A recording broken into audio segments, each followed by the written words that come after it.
അപ്പോഴേ മീനെപ്പോഴും തേങ്ങരച്ച് കറി വെച്ചാൽ എങ്ങനെയാണ് ശരിയാവണത്? ഇടയ്ക്കൊക്കെ ഒന്ന് മുളകിടണ്ടേ?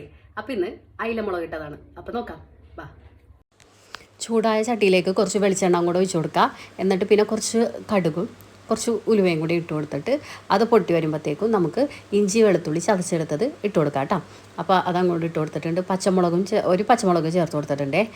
എന്തായാലും മുളക് പൊടി ഇടണമല്ലോ, അതുകൊണ്ട് എരിവ് അധികം കൂടണ്ടെന്ന് വെച്ചിട്ട് ഒരു പച്ചമുളക് മാത്രമേ ചേർത്ത് കൊടുത്തിട്ടുള്ളൂ. പിന്നെ കുറച്ച് ഉള്ളി ചതച്ചെടുത്തതും അതും ചേർത്ത് കൊടുത്തിട്ടുണ്ട്. കുറച്ച് കറിവേപ്പില ഇട്ട് കൊടുത്തിട്ടുണ്ട് കേട്ടോ. എന്നിട്ട് ജസ്റ്റ് ഒന്ന് വഴറ്റിയെടുക്കാം.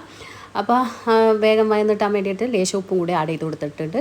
അപ്പോൾ അതും കൂടെയും കഴിഞ്ഞപ്പോഴത്തേക്കും ഇനി പൊടികൾ ഇട്ട് കൊടുക്കാം. 1/4 ടേബിൾ സ്പൂൺ മഞ്ഞൾപ്പൊടി, 1.5 ടേബിൾ സ്പൂൺ മുളക് പൊടി ഇട്ട് കൊടുത്തിട്ടുണ്ട്. പിന്നെ 1/2 ടേബിൾ സ്പൂൺ മല്ലിപ്പൊടിയും കൂടി ഇട്ട് കൊടുത്തിട്ടുണ്ട്. എന്നിട്ട് ഇതൊന്ന് മിക്സ് ചെയ്തെടുക്കാം.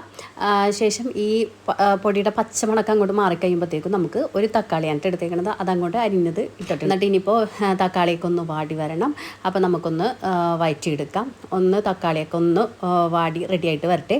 ആ സമയത്ത് നമുക്ക് ഇനി ഇതിലേക്ക് കുടംപുളി ചൂടുവെള്ളത്തിലിട്ട് വെച്ചതാണ്. അപ്പോൾ അതങ്ങോട്ട് വെള്ളത്തെ പാടെ തന്നെ ഒഴിച്ചു കൊടുത്തിട്ടുണ്ട്. എന്നിട്ട് പിന്നെ ആവശ്യത്തിന് വെള്ളം കൂടി ഒഴിച്ചു കൊടുത്ത് ഇതൊന്ന് ചൂടായി വരുമ്പോഴത്തേക്കും നമുക്കിനി ഇതിലേക്ക് മീൻ കഷ്ണങ്ങൾ ഇട്ട് കൊടുക്കാം. അതിൽ ഞാൻ നേരത്തെ തന്നെ വൃത്തിയാക്കിയിട്ട് കഷ്ണങ്ങളാക്കി വെച്ചിട്ടുണ്ടായിരുന്നു. അപ്പോൾ അതങ്ങോട്ട് ഇട്ട് കൊടുത്തു.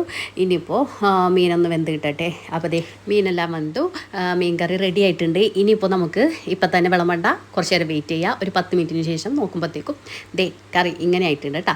എപ്പോഴും മീൻ കറി വെച്ച ഉടനെ തന്നെ വിളമ്പരുത് കേട്ടോ. ഒരു 5-10 മിനിറ്റ് നമുക്ക് വെയിറ്റ് ചെയ്യാം. അപ്പോഴത്തേക്കും കറി സെറ്റ് ആയിട്ടുണ്ട്. അപ്പോൾ അയില മുളകിട്ടത് റെഡിയായി.